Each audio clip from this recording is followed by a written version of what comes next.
algo frente a ese real desde la especificidad del psicoanálisis. Y ya que estamos entrando en tema por esa vía, diré que el psicoanalista, los psicoanalistas, tenemos frente a los problemas que se pueden presentar de lo real, ya una posición diferente a la que pueden tener otros abordajes.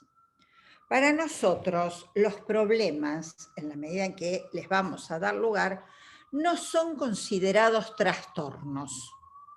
No hablamos de trastornos, hablamos de síntomas. Y ya establecemos una diferencia, una división de aguas cuando abordamos un problema como un trastorno o cuando lo abordamos como un síntoma. Como un síntoma que guarda una verdad. Para nosotros el síntoma guarda una verdad, guarda un mensaje que se da a descifrar. Entonces, a un año o más, ya estamos a más de un año, del padecimiento de esta pandemia, de las consecuencias que nos está aparejando, ya podemos hacer algunas reflexiones. Por ejemplo, yo estuve participando en algunos foros donde la discusión estaba centrada respecto de la atención online. Los analistas, a partir del aislamiento obligatorio, preventivo, que hemos tenido también que atravesar, empezamos a atender online. Y entonces nos encontramos con preguntas. ¿Qué pasó con esto? Que ante los efectos encontraba posiciones tales como atender online no es posible. No se puede atender online. Y otros analistas diciendo que lo importante era el deseo del analista y que por ende era lo mismo atender online porque se juega en el deseo del analista el sostén de la dirección de la cura y de los análisis. Me sorprendió encontrar estas dos posiciones porque a lo largo de la historia del psicoanálisis muchas veces podemos encontrar que ante lo real, cuando se presenta un real, algo que de algún modo irrumpe y modifica la modalidad de lo que se viene atravesando, estas dos posiciones de se puede del mismo modo o no se puede porque no es del mismo modo, el todo se puede o el nada se puede, ya lo habíamos encontrado, yo por mi parte lo había analizado y encontrado como posición en los orígenes del psicoanálisis de niños y me había encargado de decir que no coincidía con una posición que planteara una bivalencia tal donde todo se puede o nada se puede, porque entiendo que es una posición que lleva a una topología sin salida. En términos de Lacan podríamos decir que es una topología de la esfera. Una esfera se caracteriza por delimitar lo que queda fuera de lo que está dentro. Entonces uno podría, a partir de esa topología, decir, hacer psicoanálisis es atender de esta manera. Si no se está atendiendo de esa manera, pues se está fuera del psicoanálisis. La pregunta por si se está haciendo psicoanálisis o no se está haciendo psicoanálisis, se la plantearon los psicoanalistas cada vez que no pudieron responder al conjunto de las notas ideales que Freud había planteado para la realización de un psicoanálisis. Entonces, mi propuesta ante este todo o nada, dentro o fuera del psicoanálisis, mi propuesta ante lo real, y ya comienzo con esto a ir avanzando respecto de por qué propuse el tema presencia del analista y dirección de la cura, Mi propuesta es que ante lo real es preferible comenzar por delimitar lo imposible para poder realizar un acto posible. Es decir, salir de la impotencia del se puede, no se puede, comenzando por diferenciar la impotencia de la imposibilidad. Entonces, a partir de delimitar lo imposible, podremos pensar el acto posible. Entonces, primera cuestión, estuvimos ante un real. ¿Qué real? La pandemia. Es decir, no es posible lo presencial. Estamos ante un real. Como decía, algunos analistas dijeron, ningún paciente puede ser atendido si no es en el consultorio. Y dejaron de atender pacientes. Esto ha ocurrido así, no es posible. Y otros consideraron que sí, que todos los pacientes son analizables porque dependía del analista. Yo prefiero, siguiendo la línea que comencé a trazar, pensar lo que hicieron algunos analistas frente a algunos problemas que este real nos fue planteando. ¿Y qué hacer con esos pacientes que, como mencioné, no reunían la suma de las notas ideales para ser analizados? Freud lo menciona así. Y me refiero, por ejemplo, que donde hubo más inconvenientes para poder abordar psicoanalíticamente, y esto es lo que escuché en las supervisiones, en los foros de discusión, fue, por ejemplo, analistas que decían, no es posible atender a los niños, atenderlos online, porque, bueno, por ejemplo, los analistas decían, es muy cansador atender a los niños online. Me canso mucho porque además salen de la pantalla, se mueven, no quedan ahí dentro de la conversación. Además entra gente, no hay intimidad, no es posible atender a los niños. Otros analistas, algunos, se encontraron con la dificultad para atender pacientes psicóticos o pacientes desbordados. Por ejemplo, aparecieron situaciones de cómo intervenir frente a las violencias o los desbordes. Por ejemplo, una puber que no pudiendo salir de la casa en la que tenía que estar encerrada por la cuarentena en una familia muy discordante, hizo un intento de suicidio. La analista se preguntaba en la supervisión, ¿qué hago para intervenir online? Otra analista se encontró con un acting de una paciente que desesperada, porque en su casa no se hablaba de situaciones muy, muy difíciles, salió a la calle y la paró un policía. ¿Por qué? Porque iba sin tapaboca.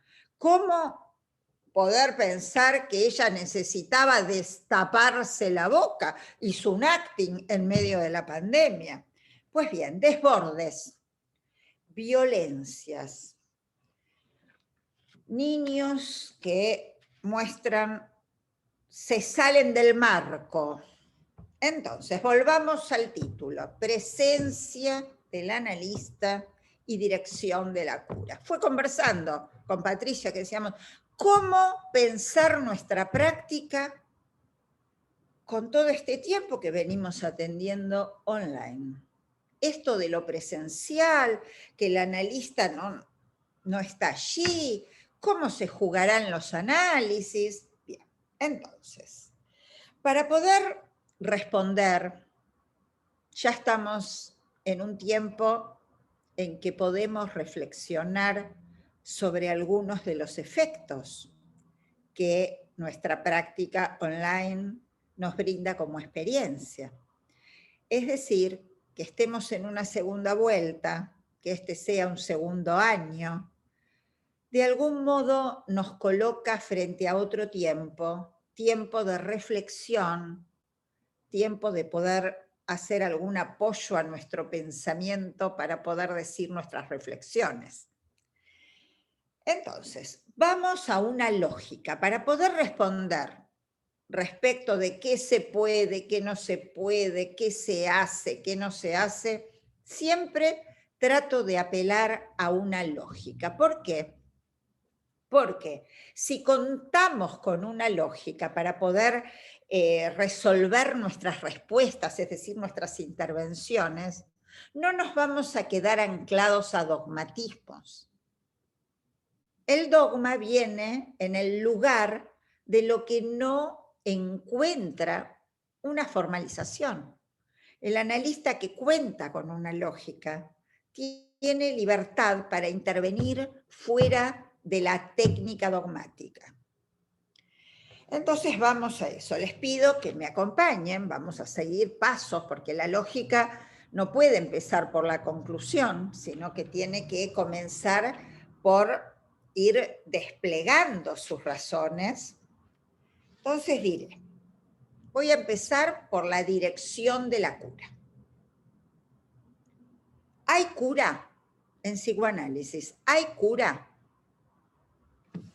Ustedes saben que la cuestión de hablar de cura generó dentro del psicoanálisis muchos detractores, porque tomados del término cura, plantearon que es un término que en realidad está ligado al discurso médico, que no es del psicoanálisis hablar de cura, que la cura viene por añadidura. Entiendo que esto lo deben haber escuchado muchas veces. Psicoanálisis, en realidad la cura es por añadidura. Advertir a los analistas que se cuiden del furor curandis, es decir, no tener como una ansia de cura. Es más, tenemos expresiones de Lacan, donde Lacan dice que el psicoanálisis es una verdad incurable, habla de lo incurable. Pues bien, con todo esto, ¿qué decimos los psicoanalistas? En principio, y claramente, digo que para mí hay un no a la cura en el sentido médico.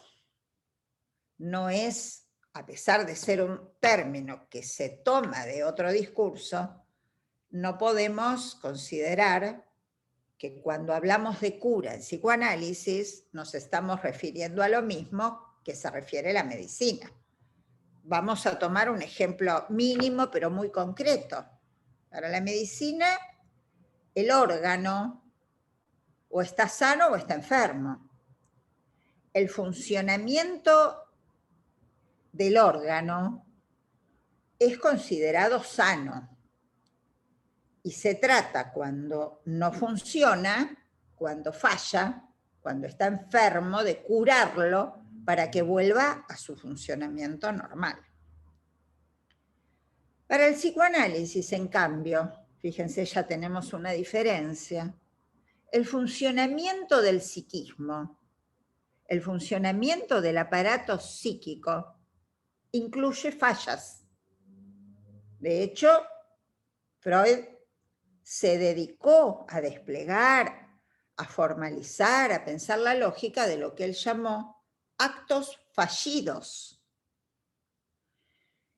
Y no consideró que esos actos fallidos fueran propios de la enfermedad o que habría que curarlos.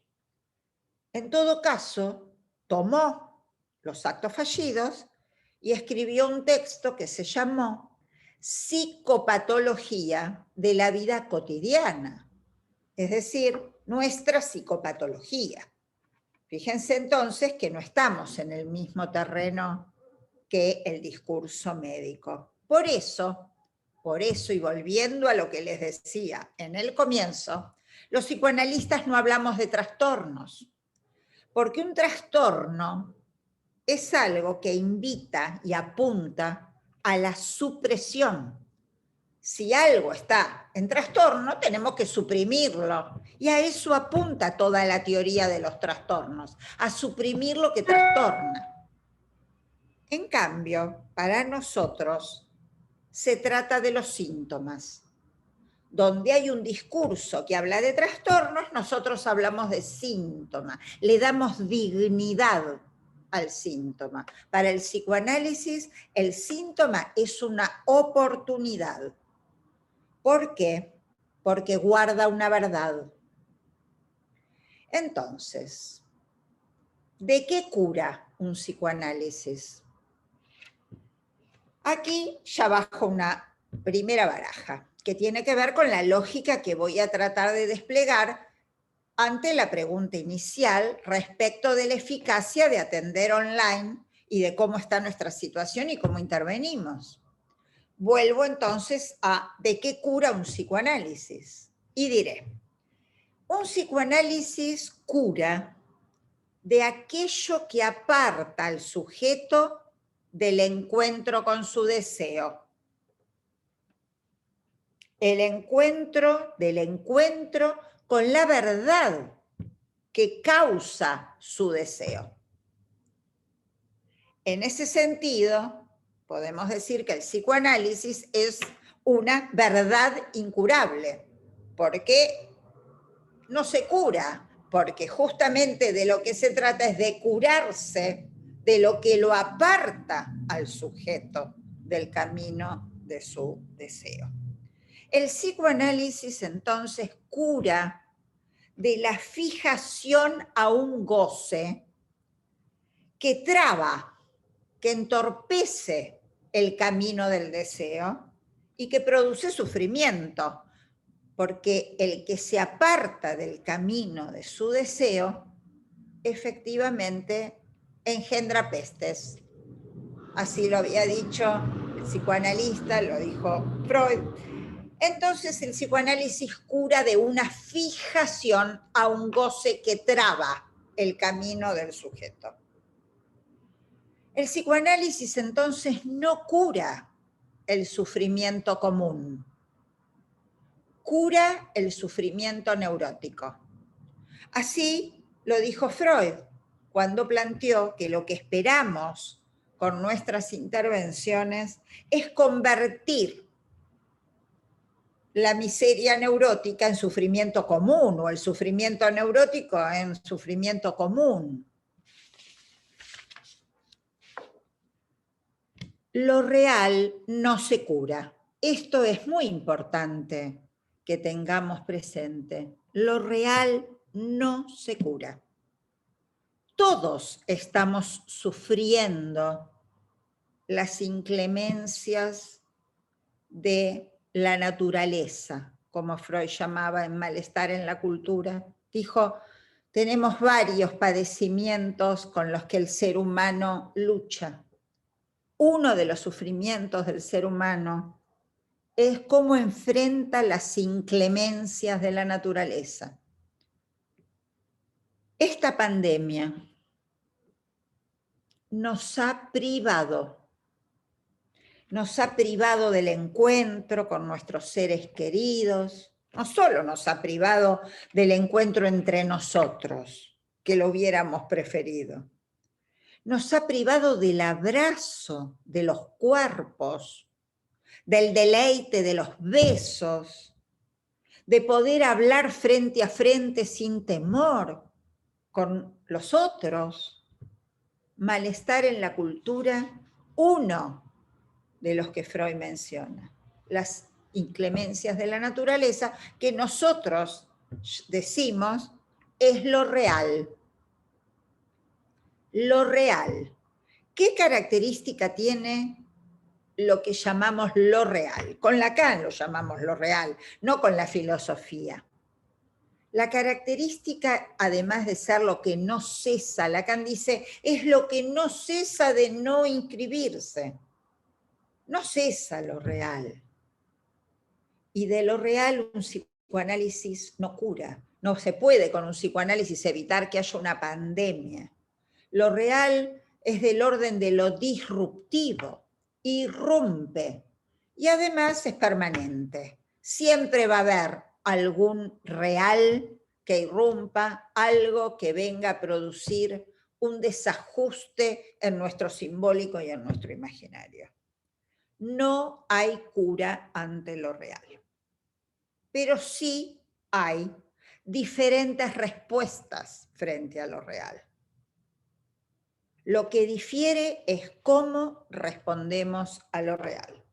Por ejemplo, se puede responder con una inhibición, se puede responder con síntomas, se puede responder con angustia.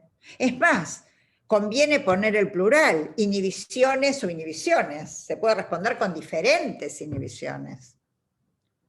Se puede responder con diferentes síntomas. De hecho, lo describen en los sí que hablan en los medios y que dicen, la gente que no duerme, la gente que comió de más, la gente que tiene dificultades para hablar, los que están deprimidos, diferentes síntomas y angustias. ¿Cómo no va a haber diferentes angustias? Hay angustias desbordadas, hay ansiedades, hay ataques de pánico. Es decir, son distintas modas o modelos para nombrar que hay angustias y angustias. Sin duda, plural también para las respuestas que el sujeto da ante lo real. Bordes y desbordes ante lo real. Desborda lo simbólico, desborda lo imaginario, la representación de nuestra vida cotidiana, los lugares, las escenas. El psicoanálisis, entonces, decíamos, cura de una fijación a un goce parasitario y apunta a la creación de canales de goce recreativos de la falta que causa el deseo. Esto de los canales de goce recreativos no tiene que ver solo con la diversión, no me refiero solo a canales de goce divertidos, sino recreativos de una falta, es decir, que ante la privación que tenemos de canales de goce exogámicos, los que estábamos habituados, salir, ir a un lugar, ir a otro, encontrarnos con otras personas que no son nuestra familia, privados de esos canales, un psicoanálisis trata de apuntar a que el sujeto no haga una regresión a fijaciones de goce que son parasitarios, comer, fumar, encerrarse, todo lo que implica una regresión a goces en la medida en que se cierran los canales exogámicos, y tratar de recrear canales de goce donde se pueda encontrar con la falta que causa el deseo. Una vez dicho esto, ¿sí? Una vez que dijimos que hay cura, ¿y de qué cura un psicoanálisis? Vamos a otra pregunta del título. ¿Hay dirección de la cura? Otra vez, en este punto puede haber una polémica. ¿Por qué? Porque hay analistas que dicen que el analista no dirige la cura, que en realidad se sabe después la eficacia de lo que ocurre en un análisis. Es más, hay analistas que plantean que no se trata en lo más mínimo de plantear un vector, sino de trabajar con el caos. El analista, diré entonces, no dirige la vida del paciente. En ese sentido, acordamos que no se propone como un ideal a ser seguido para su paciente. Los canales de goce recreativos que a mí me permiten encontrarme con la falta que causa mi deseo no tiene por qué ser los mismos canales para todos. No propone un ideal acorde al ideal del analista. El analista se abstiene abstinencia del analista, que no quiere decir, siempre lo digo con un chiste, no darle un vaso con agua a un paciente, o un cambio de horario. No se trata de esa abstinencia, se trata de abstenerse, de gozar del analizante, de tomarlo como objeto de goce. Proponerle que se identifique al ideal del analista sería tomarlo como objeto.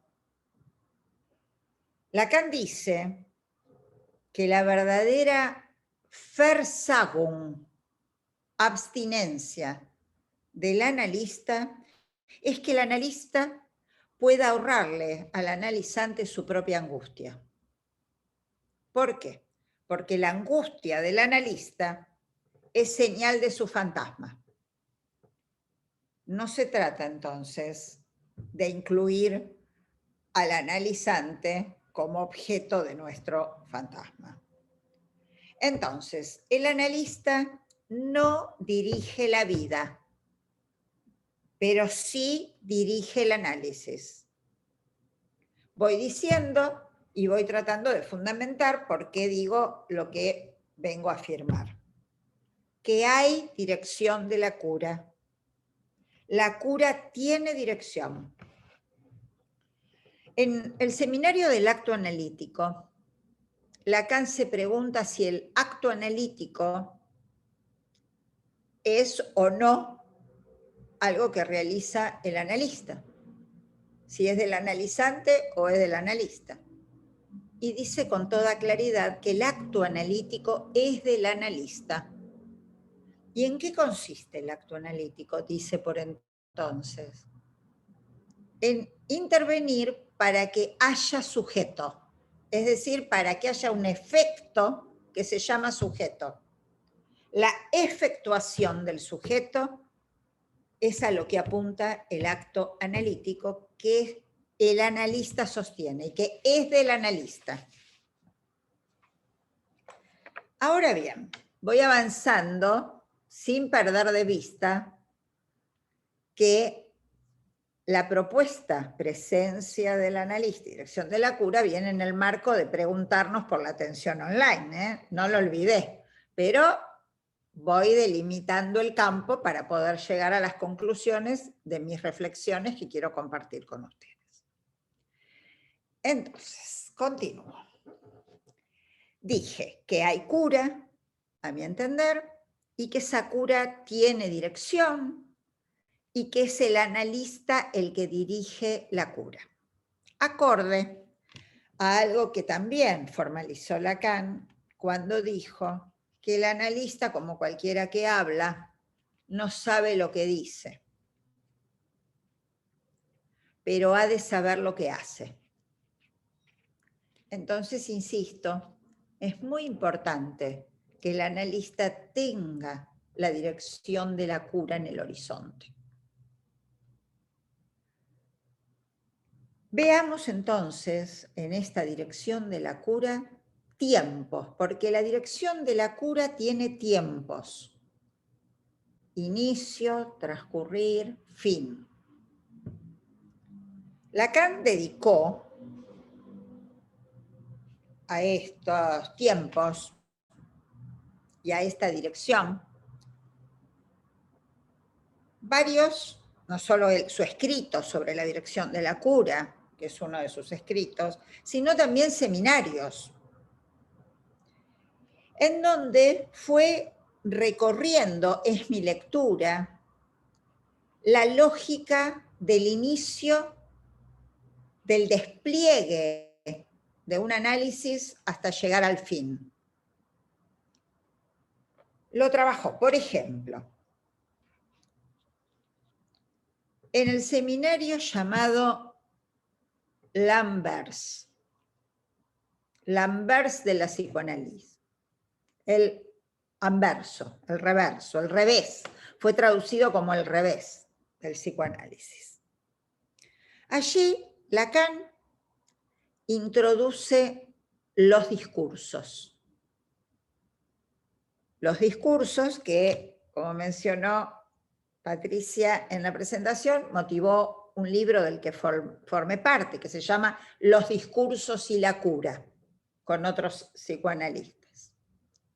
Esos discursos, seguramente muchos de ustedes los conocen, otros no, pero por eso yo quiero mínimamente presentarlos. No los voy a desplegar, requeriría más que una reunión para poder hacerlo. Tengan en cuenta, sí quiero mencionar, y cada vez que traigo escrituras de Lacan, alguna de las presentaciones de sus matemas, de sus matemáticas, de su lógica, de sus nudos, de todos sus objetos topológicos, trato de que ustedes tengan en cuenta que son apoyos del pensamiento para poder pensar la clínica.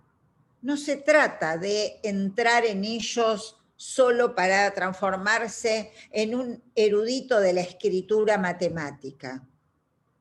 Lacan lo dice muchas veces, que son apoyos del pensamiento. No hay que tomarlos religiosamente, hay que tomarlos para ver en qué nos sirve a nuestra práctica.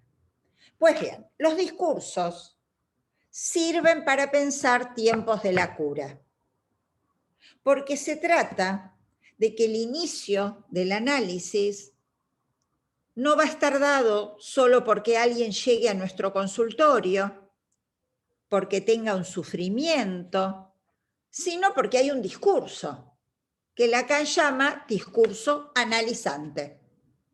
Fíjense que ya nos es un instrumento importante para pensar que no siempre alguien que viene con un sufrimiento está en análisis, porque desde el momento de su sufrimiento que debe ser atendido o su demanda de alivio, hay algo de la intervención del analista en las entrevistas preliminares que llevará a que se produzca un inicio de análisis si lo podemos encontrar en un discurso.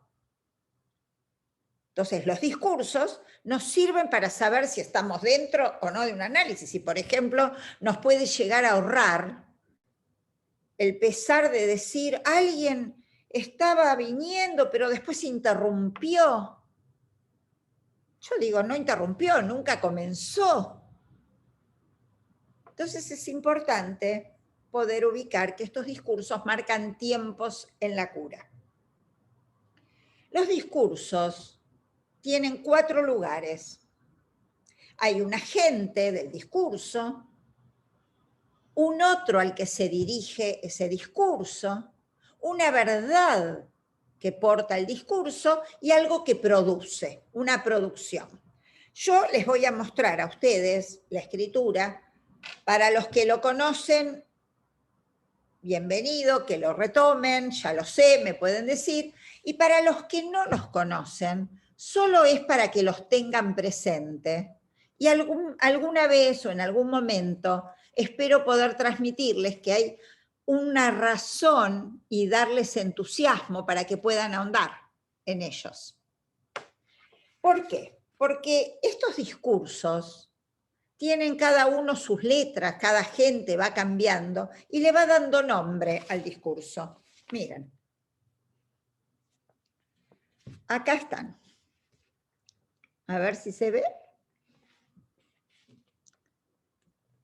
Me parece que no muy nítido, ¿no? A ver, discursos. El discurso tiene 4 lugares, un agente, un otro al que se dirige el discurso, la verdad debajo del agente y una producción. Entonces Lacan va a ir diciendo que los discursos van rotando en un análisis. Y a mi entender sirven esas rotaciones de los discursos para mostrar cómo progresa un análisis, cómo se va desplegando un análisis. Entonces, en un primer momento, acá Yo solamente se los muestro para que ustedes lo vean. Discurso del analizante, discurso del amo o del inconsciente, discurso universitario, discurso del analista. ¿Por qué lo traje? Porque me interesaba mucho ver con ustedes los tiempos de la cura. En un primer momento, si ustedes ven, y acá ya lo voy a describir, en un primer momento el sujeto viene escindido. Escindido por su padecimiento, por sus síntomas, y no sabe por qué le pasa lo que le pasa. Es decir, hay un saber que es impotente para poder encontrar la verdad que causa sus síntomas. Entonces, acá lo escribe así, sujeto escindido, no sé si se ve, ahí está, un sujeto escindido que se dirige a un otro, donde Lacan pone el significante amo, porque le otorga ese saber, y lo que hay es un saber impotente respecto de la verdad.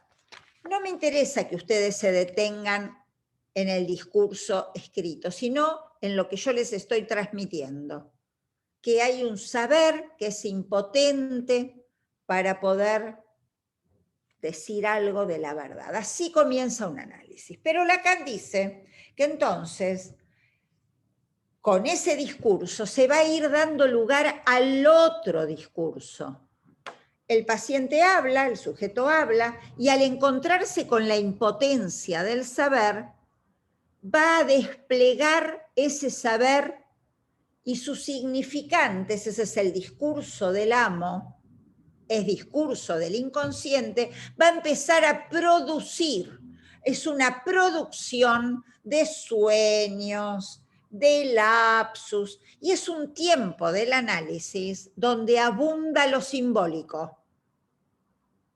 Predominantemente, en general los analistas suelen estar bastante contentos con esta parte del análisis, porque dice cómo avanza, trajo un sueño, un acto fallido, asocia. Es el tiempo de despliegue de lo simbólico, donde el sujeto busca desplegar ese saber y se va a ir encontrando, a medida que despliega y despliega ese saber, los sueños, con un límite. Límite de lo simbólico, límite de los significantes, para poder efectivamente alcanzar ese goce, esa fijación de goce que aparece como repetición, y entonces va a aparecer una rotación de discurso. Ya no va a ser más el tiempo del análisis del idilio simbólico, lo llamo yo, ¿no? Donde los sueños, aparece la asociación, el paciente quiere saber, tiene preguntas. Es el tiempo del discurso universitario, que no tiene que ver con la universidad, sino que tiene que ver, fíjense, que Lacan había puesto, miren, acá en el discurso del inconsciente, imposible, es decir, es imposible que los significantes puedan recubrir todo lo real. Entonces comienza un tiempo donde emerge lo que se llama la presencia del analista.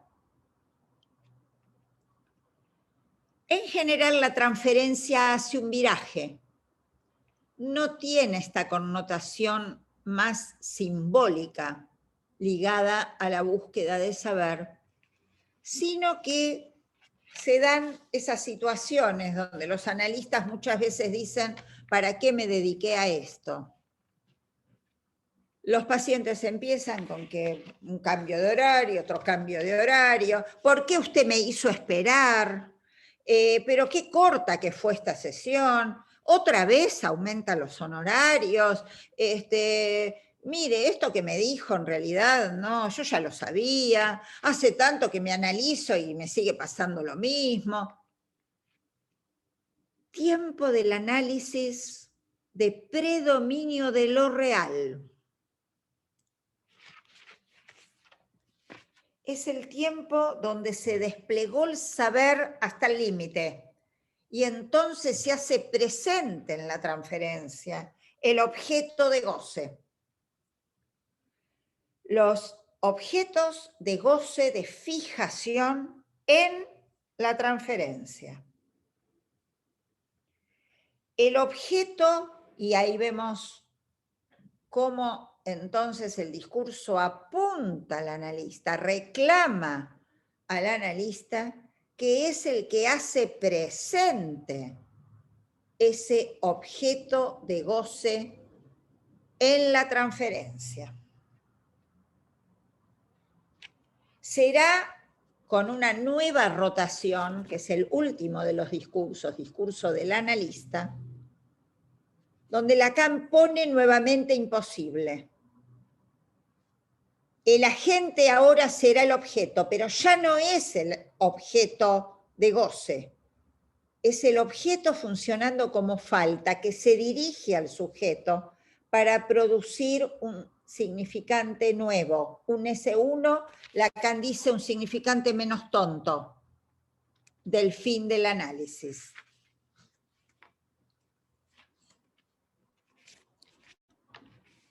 De el movimiento y los tiempos del análisis, Lacan se ocupó también en los 4 conceptos fundamentales, un seminario anterior del año 64, donde mostró, para los que les interese,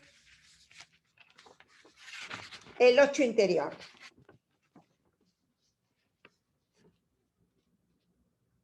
Es una figura topológica, no la voy a desplegar, quiero que ustedes la vean.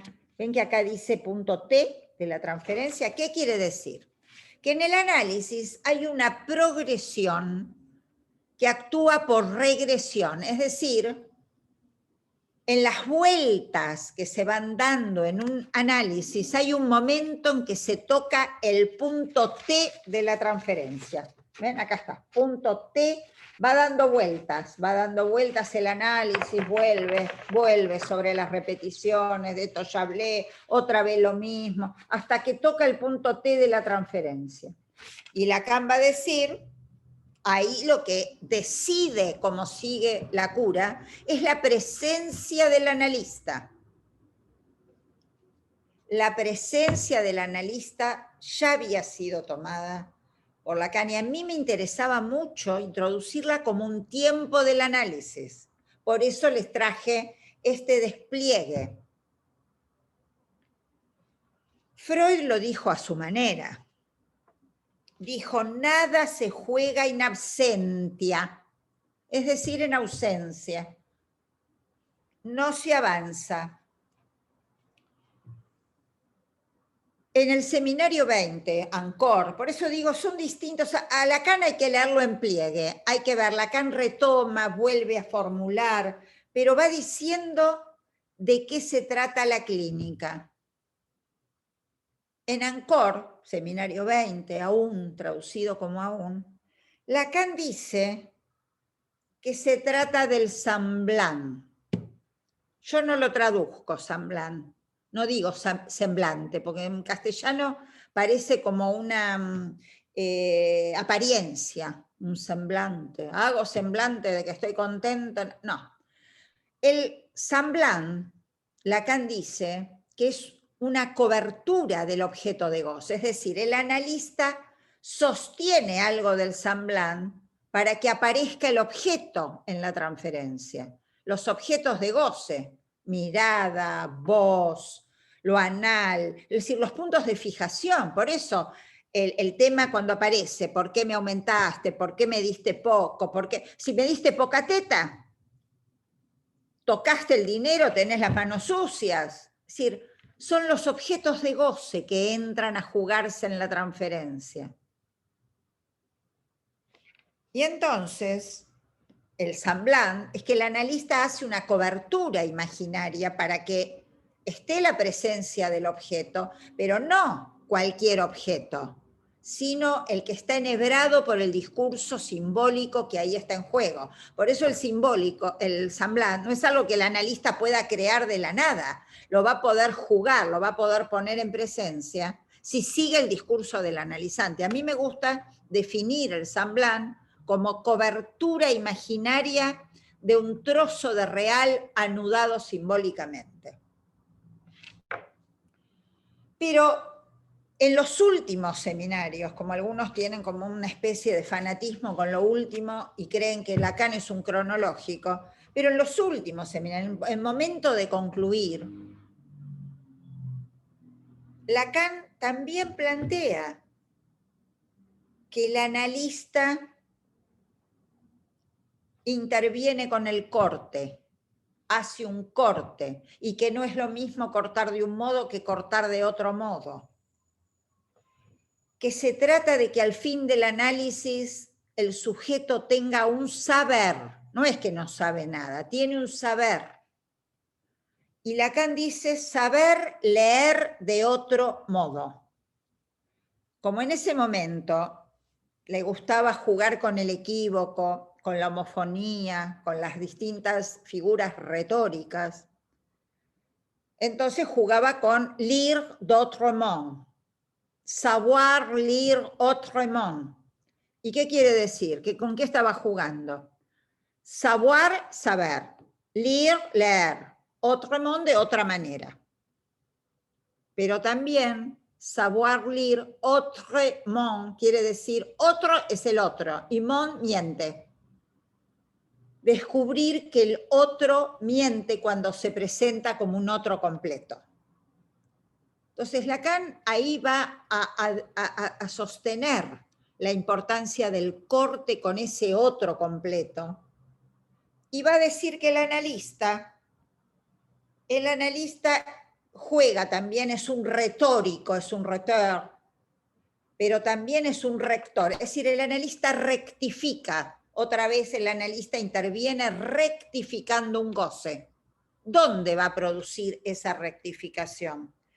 Donde el sujeto, el analizante, debe saber dónde está trabado, dónde está en petre, dice Lacan, trabado. Es decir, es el sujeto advertido de dónde se enrieda los pies, en qué goce se enrieda que le impide el encuentro con su deseo. Entonces, hay cura, hay dirección de la cura y hay tiempos de la cura.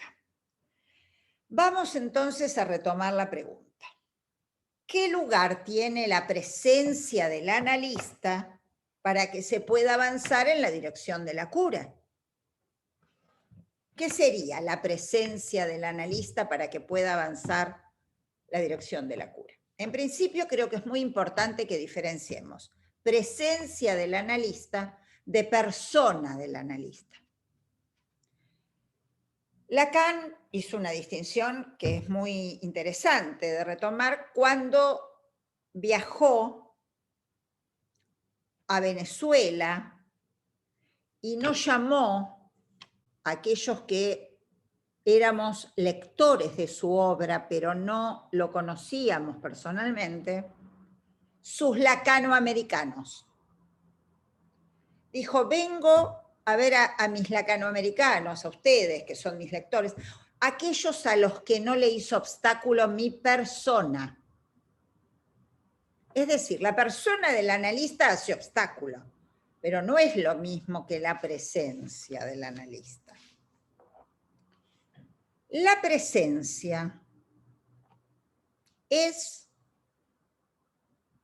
lo que del cuerpo hace presente el objeto. Eso es la presencia. Por eso hace falta el cuerpo y no alcanza la imagen del cuerpo. Es necesaria la presencia del cuerpo del analista. La presencia virtual,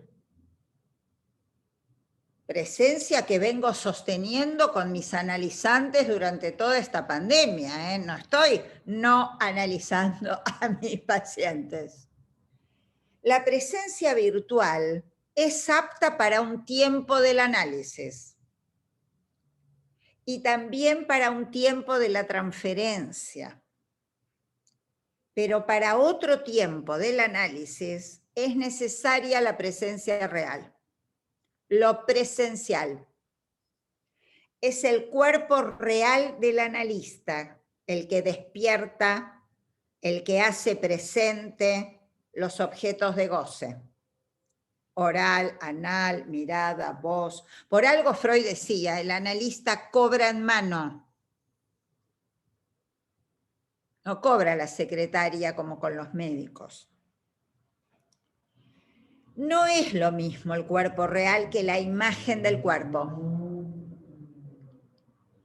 Cuando la imagen del cuerpo está en vivo, como ahora que estamos en vivo, trae algo de lo real, pero con predominio de lo imaginario. Es un real con predominio de lo imaginario.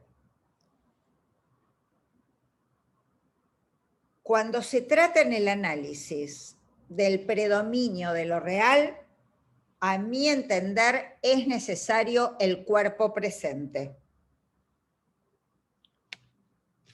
Como decía un analista cuando hablábamos en el foro, los genitales del analista no están presentes en la imagen virtual.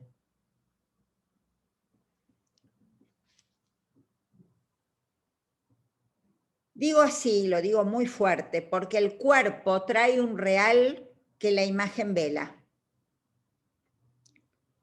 Entonces, como estoy compartiendo con ustedes algunas de mis reflexiones producto de este real que nos ha tocado vivir, les quiero contar algo de mi experiencia.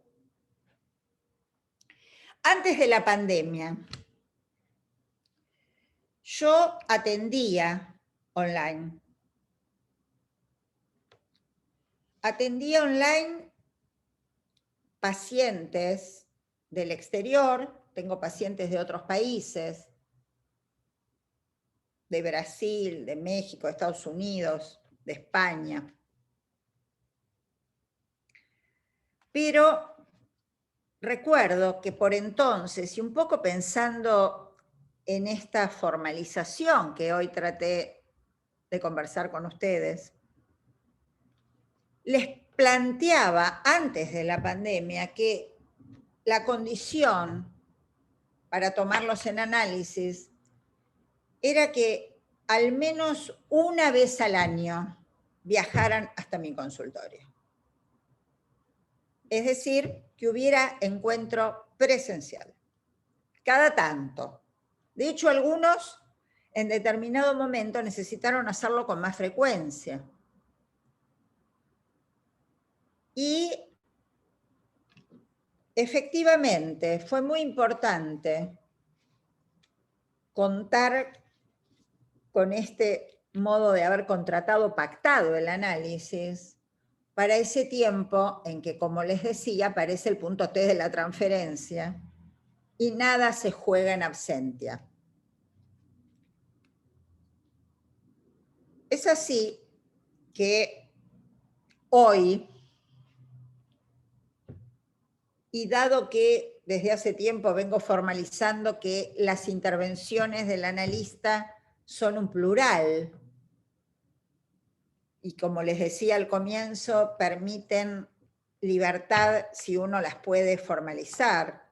Entre paréntesis, las intervenciones del analista es un término que ha traído Lacan, pero que ha formalizado lógicamente Isidoro Vega en un libro que les recomiendo. Las intervenciones, ese plural, nos permite pensar también creativamente nuestras intervenciones en función de una lógica. Es así como, por ejemplo, durante esta pandemia, no en cuarentena absoluta, porque trato de no transmitirles a mis pacientes que la ley la marco yo, que hay una tercera edad. Entonces, cuando se flexibilizó la cuarentena, algunos niños, en función de sus análisis, los he visto en espacios abiertos, en una plaza, por ejemplo.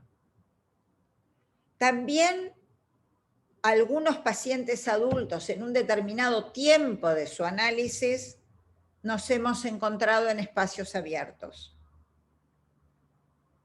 Con alguno que otro tomamos el encuentro o tomaron la sesión caminando y hablando. O sea, una vez más, presencia virtual, presencia real, online, no puede ser resuelto en función del fantasma de cada uno. Debe ser pensado con una lógica y dependiendo del tiempo de análisis y de los tiempos del sujeto. Estos pacientes adultos, por ejemplo, alguno estaba en un tiempo transferencial que requería la presencia del analista. Y ahí fui. Reconociendo lo imposible para hacer un acto posible. Bueno, yo pararía por aquí y me gustaría que pudiéramos conversar, también escucharlos respecto a las reflexiones que ustedes puedan tener al respecto y que me pregunten lo que ustedes quieran. Si puedo responder, lo haré.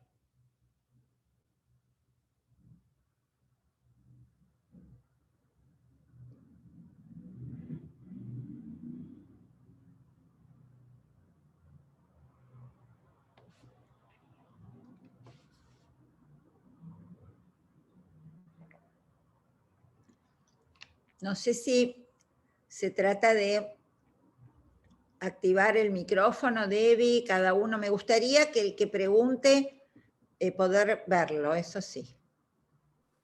Hola, Perla. Alba, ¿cómo estás? Gracias por decirme que soy una joya, te lo agradezco. Sos una perla. Muy amable. Merecido. No sé por qué no se ve mi imagen. Espera que, ahí está. Ahí activo el video, la cámara. No sé si me ves. Hola, ¿cómo estás? A ver, espera que voy a poner, sí, te quiero ver, porque... Sí. Luciana Motulske.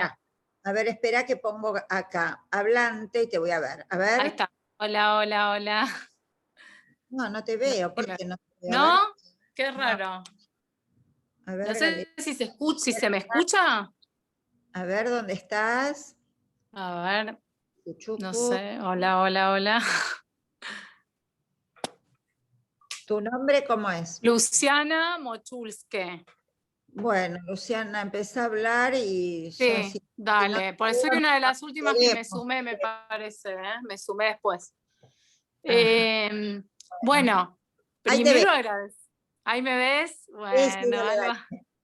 Bueno, primero agradecerte esta valiosa charla porque la verdad que siempre introducís cosas no solo claras desde el psicoanálisis, y también me parece que para gente que no tiene la orientación psicoanalítica me parece súper clara y original en tus apreciaciones.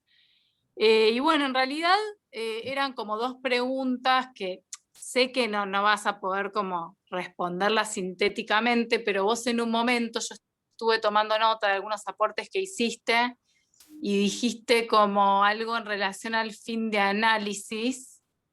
Y bueno, es una pregunta que uno siempre se hace, ¿no? Como, ¿a qué llama ella, o bueno, Lacan, ¿no? Fin de análisis, ¿no? Porque es como complicado pensar en un fin de análisis, no sé, por eso quedó ahí como rebotando. La verdad que me gustaría como encontrar la frase que dijiste en donde lo pusiste en acá. El analista interviene con el corte. Al final del análisis el sujeto tiene un saber de otro modo. ¿No? Me quedé pensando en qué sería esto de final del análisis. Eso por un lado. Y por otro lado, también pensaba en esto que decís de la presencia del analista y los tiempos que estamos teniendo de pandemia, que de alguna manera nos inhabilitan o nos dificultan la posibilidad de atender a los pacientes presencialmente. Y vos lo decías como una condición necesaria, digamos, para pasar a otro tiempo a otro tiempo del análisis. Entonces, me preguntaba cómo hacemos, ¿no? O sea, digo, ¿por qué esta pandemia se puede prolongar mínimo un año más?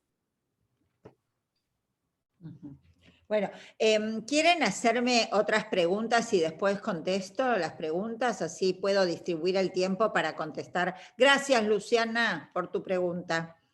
Tus preguntas, muy buenas. A ver, ¿qué es esto, no?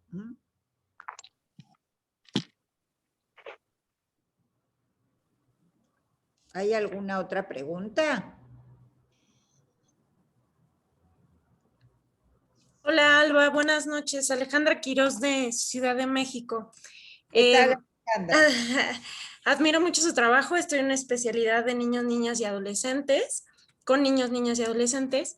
Y bueno, quisiera saber si pudiera platicar un poco más, digo, lo dijo como de la posibilidad de pensar en otros espacios para trabajar análisis con niños, niñas y adolescentes, pero en su experiencia en este último año, ¿qué ha hecho o cómo considera que podría ser el trabajo? Porque bueno, sí hay plataformas y todo para trabajar con niños online, pero bueno, está esta situación que nos platicaba como del desaparecer, de que se va el Zoom, y para mí es como muy impactante que me ha pasado que de pronto estoy en una clase y se va el internet, se van las personas, ¿no? Es como desaparecer que en lo presencial no ocurriría, y que eso es como una situación muy difícil de explicar, ¿no? Creo que se siente como raro el que de pronto alguien desaparezca que está enfrente de ti. Entonces solamente podría pedirle ese apoyo y le agradezco muchísimo la ponencia y felicidades, muchísimas gracias. Gracias, Alejandra. Bueno, una pregunta más y respondo, así no nos extendemos tanto tiempo. A ver, ¿hay alguna otra pregunta? Lisandro, acá te habla, no sé si me puedes ver. A ver, De La Lisandro. Plata. De La Plata. Hola, Lisandro. A ver, quisiera verte. A ver. Estoy, bueno, no te perdés de mucho, con que me escuches es suficiente. Buen sentido del humor. Dale, habla y dale, decime. Quizás me adelanto porque estoy inscrito para el seminario que empieza el sábado que viene y estoy como muy ansioso con eso. Quizás sería más oportuno en ese momento, pero hubo algo que hoy mencionaste que a mí me llamó la atención. O sea, vos hablaste de una emergencia, de un real, ¿no? Algo que irrumpe, que tiene que ver con la pandemia. Es una pregunta, es una hipótesis, digamos. Hay algo con lo que yo me encontré en la clínica durante estos últimos meses que no había escuchado antes, quizás otros analistas sí, pero lo escuché en 3 pacientes y esto me llamó mucho la atención, que es ante la emergencia de lo real de la pandemia, es lo que yo podría decir una emergencia de otro real, producto de este real, que es el adelantamiento de la pubertad. No sé si a alguno más le pasó de escuchar esto, a mí me llamó la atención, digo, en 3 pacientes lo escuché, 9, 10 años, adelantamiento de la pubertad, y charlé con 2 pediatras amigos míos en relación a que los padres me traen a la consulta como esto, como una problemática, ¿no? ¿Qué hacemos? Y la propuesta, frente a la propuesta de los pediatras frente a este emergente, esto de lo real que se presenta, que irrumpe, ¿no? Hay unas hormonas o algo así para retrasar la pubertad. Y esta consulta, ¿no? A mí como analista de los niños, pidiendo qué hago en relación a esto, ¿no? Y yo, por supuesto, poniendo a hablar a los niños acerca de cómo ellos atraviesan esto de el inicio de la pubertad a una edad más temprana de la que se supone que debiera aparecer. Leí algunas notas al respecto, como que, bueno, producto de la pandemia y de las pantallas, etcétera, un adelantamiento de la pubertad de muchos niños, ¿no? No sé si has escuchado algo de esto, pero es algo que me llama la atención en relación a cómo se me ha convocado a mí en estos casos para decir algo en relación a qué hacemos con esto que irrumpe, ¿no? Producto de otro real anterior que es la pandemia. O sea, un real que es la pandemia, otro real que es el adelantamiento, entre comillas, ¿no? De la pubertad a los 9, 10 años. Bueno, voy a tratar de contestar, gracias, Lisandro. Entiendo, bueno, empiezo a hablar de mi seminario, si les parece. Porque eso me dijiste que estabas con eso y la verdad que yo también estoy muy entusiasmada con mi seminario, el inicio de mi seminario del sábado, con temas muy, muy polémicos, porque sin duda lo del tratamiento hormonal en edades tempranas, los recambios hormonales, los inhibidores bloqueantes y cirugías es un tema que nos interesa y nos cae al consultorio desde ya, bueno, pero lo vamos a desplegar en el seminario. Imagínate que si te contesto, le quito el interés y el suspenso, y quiero que puedan venir. Sí, lo que puedo decirte es que se ve no solo la emergencia de este real, ¿no? Es decir, la pandemia está causando emergencias de otros reales en el cuerpo. Los cuerpos de algún modo se encuentran, y esto es muy interesante para pensar, cuando hay goces que se cierran, se abren desórdenes, otros desórdenes. De todas maneras, la precocidad del despertar puberal, yo ya lo venía escuchando antes de la pandemia, ¿eh?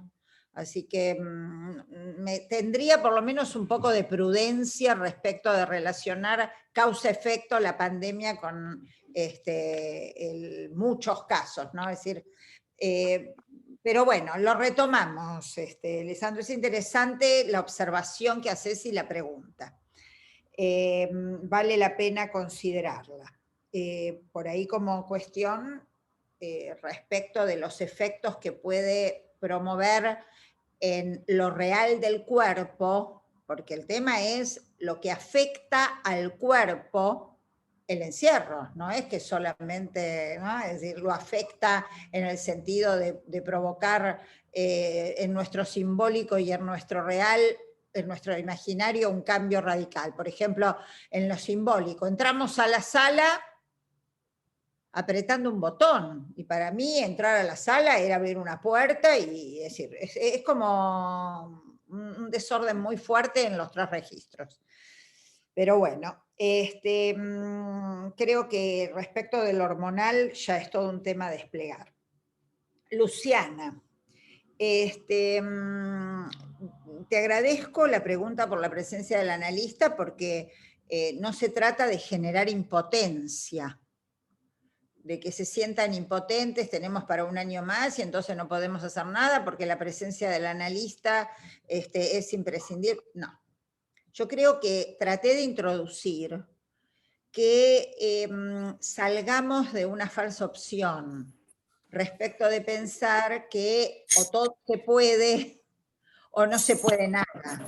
Estar atentos a lo que pasa en cada análisis respecto del requerimiento de esa presencia del analista según la temporalidad del análisis, y que podamos pensar alternativas y no creer que porque no nos podemos encontrar en el consultorio no hay ninguna chance de encuentro, cuando a lo mejor con un encuentro presencial se puede destrabar algo que uno puede escuchar. Es decir, la propuesta es a que estén atentos a qué tiempo del análisis, a qué es lo que está en juego allí, qué fijación de goce no se está pudiendo mover y requiere de la presencia del analista para que pueda haber un relanzamiento. En cuanto al fin del análisis, es un tema, a mí me interesa mucho. Yo vengo investigando en la escuela donde estoy, en la Escuela Florina de Buenos Aires, el tema del fin del análisis, porque Lacan, a diferencia de Freud, plantea que hay fin de análisis. Freud plantea que el análisis es interminable y Lacan dice hay fin de análisis. Entonces, la pregunta por qué es un fin de análisis es una pregunta que es interesante mantener abierta, y Lacan nos da unas cuantas herramientas, por ejemplo, algunas que yo traje de un modo muy escueto, pero lo que básicamente insiste en la obra de él y en su enseñanza es que al fin del análisis hay una rectificación del goce, es decir, los goces se van a redistribuir de otra manera, es decir, el paciente va a cortar con los goces que lo retienen en un punto de fijación y va a poder relanzar creativamente, por eso en el fin del análisis siempre él va a poner algo nuevo, pero como no se trata de un ideal de cura en el sentido médico, que lo trataba al comienzo, lo que es fundamental es que Lacan habla de sujeto advertido al fin del análisis. ¿Advertido de qué? Advertido de dónde está trabado. Eso quiere decir que como lo real, que es permanente, va a volver en determinados momentos, no es que no nos vamos a encontrar, y en esta pandemia seguro que quien tiene análisis se ha encontrado con puntos regresivos, no me cabe ninguna duda, se está advertido de cuáles son, como decía Freud, sus vías de facilitación, los lugares por donde se manifiesta la repetición de lo mismo, de un real de goce que pudo delimitar, ubicar dónde se traba, eso en fin del análisis, el sujeto advertido es muy evidente, que hay un saber, pero no solo un saber teórico, es un saber hacer con eso, dice Lacan. Un saber hacer con eso, quiere decir, él dice saber hacer ahí, saber hacer, savoir y faire, ¿sí? Y entonces habla del symptôme, que es como una creación, una reparación en lo real que permite entonces saber hacer ahí con el goce que podría retener, ¿no? Es decir, vamos a suponer, si toda mi vida, cada vez que tuve angustia, me dediqué a vaciar la heladera y estoy advertida de eso, no voy a aumentar 10 kilos en pandemia, trataré de ver, saber hacer ahí que se pudo producir en el análisis. Pero es todo un tema, ¿eh? Por ahí alguna vez doy un seminario sobre fin de análisis, es muy interesante el tema.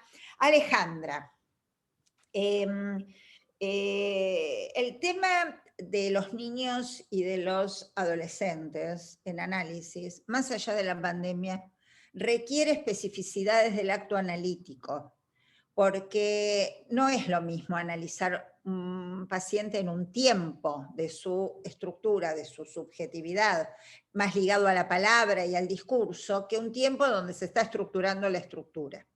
Entonces, ya de por sí, el lugar de la escena, lo lúdico, el cuerpo, tiene otro valor en el análisis de niños y de púberes. Mi experiencia a lo largo de este año es que con algunos niños y púberes fue posible y con otros no. Les voy a decir, este tipo de situaciones que sale de la pantalla, que desaparece, que viene la madre, yo no lo considero trastornos, como no considero trastornos que un paciente llegue tarde, que se tropiece cuando entra, que se olvide el dinero. No, para mí no son trastornos. Son todos elementos propios del análisis. Y yo lo considero así. Por ejemplo, una nena que no puede parar, que tiene un automatismo pulsional todo el tiempo, es entendible que abra la puerta, que salga, que entre alguien, que se le caiga algo, que se le caiga la computadora cuando está haciendo... Y es todo parte de su análisis. Esa nena, por ejemplo, fue muy gracioso, la primera vez que la atendí online me dijo, te voy a mostrar mi casa. Y fue con la computadora a mostrarme su casa, pero no me mostró cualquier lugar de la casa. Hubiera sido un error que yo pensara, en vez de analizarse me está mostrando la casa. Me fue a mostrar los objetos de goce de los padres. Me mostró la cama de los padres, me mostró el lugar donde la madre guarda la ropa, la cunita del hermano que había nacido hace poco, es decir, me mostró los objetos de goce. Otro nene que no, tenía dificultades para concentrarse. Entonces, que sí, que no, que lo iba a atender. Bueno, ¿dónde toma la sesión? En la cama. y entonces me dice que él no se puede concentrar, pero mientras me cuenta que no se puede concentrar, yo veo que se refriega con la sábana, que se mueve para un lado, que se mueve para otro, también se le caía la computadora, es decir, estaba muy excitado, ¿cómo se iba a poder concentrar en el estudio? Son todos elementos que hacen al análisis, yo no lo considero nunca un trastorno, de modo que es posible. Ahora, también ocurrió en determinado momento que el desborde pulsional era tal, en el caso de una nena, que encontrarla en la plaza puso un freno. Se tuvo que poner barbijo, traer un juego, es decir, dio lugar a que se pudiera concentrar en el juego. Estando en la casa no podía porque estaba con todos los goces familiares, estímulos, la madre que pasaba. La falta de intimidad no es alguien resistencias, es que están introduciendo en la escena analítica los desbordes de goce que puede haber en ese lugar. Tengo una paciente, por ejemplo, que para poder tomar su sesión se iba al auto, porque en la casa no tenía intimidad. Y después, bueno, estuvimos viendo que además de que era la casa chica y demás, la intimidad era un tema. Entonces, me parece que lo importante es que el analista no sea dogmático, que pueda escuchar e introducir en discurso, y por supuesto que estoy atendiendo y que estamos atendiendo, y que este año es importantísimo, porque como es el segundo año, además, ya no hacemos chistes como al comienzo de la pandemia, que mandaban estoy de vacaciones, todos videitos de humor, jorobamos. Ahora estamos en duelo. Estamos todos haciendo un trabajo de duelo de tanta privación. Ahora hay que ver qué hacemos, si hacemos trámite o no hacemos trámite, qué respuestas encontramos. Esto, por ejemplo, estar acá reunidos, pudiendo conversar de todo esto es una respuesta ante lo real. Podríamos decir, bueno, no, como no puedo encontrarme, no, yo no me conecto. Y les digo, es muy importante el encuentro con los otros para estar conectado con el propio deseo. Entonces yo en general insisto, es decir, por ejemplo, en los grupos de estudio, que a veces alguien me dice, no voy a seguir porque no me siento... Yo trato, jamás lo había hecho antes en los grupos de estudio, pero trato de decirle, ¿estás seguro? ¿Estás segura? Porque el aislamiento daña, ¿eh? Entonces, bueno, sigamos conectados como podemos, es lo posible, pero tengamos en cuenta que estamos trabajando con un imposible. Y en la medida de nuestra posibilidad podemos recrear alguna vía, no quedándonos con un dogma. Bueno, creo que estamos sobre la hora. Quiero decirles que me da alegría la charla que tuvimos con ustedes y que me ayuda a mí también a tramitar el duelo de no haberme podido encontrar presencial porque los extraño. Extraño el encuentro presencial. No sé si le pasa a ustedes, pero yo sí. Así que les quiero decir que me da gusto verlos y que también me sirve para tramitar el duelo de no poder verlos.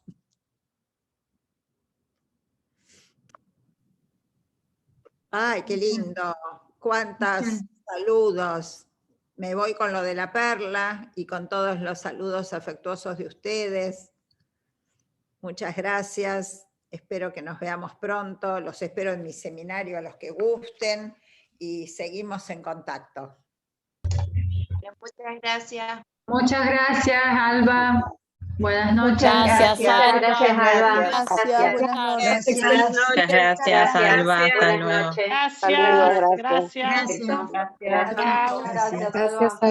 Gracias. Gracias. Muchas gracias. Buenas noches. Maravilloso, Gracias. Alba. Gracias. Adiós. Gracias. Gracias.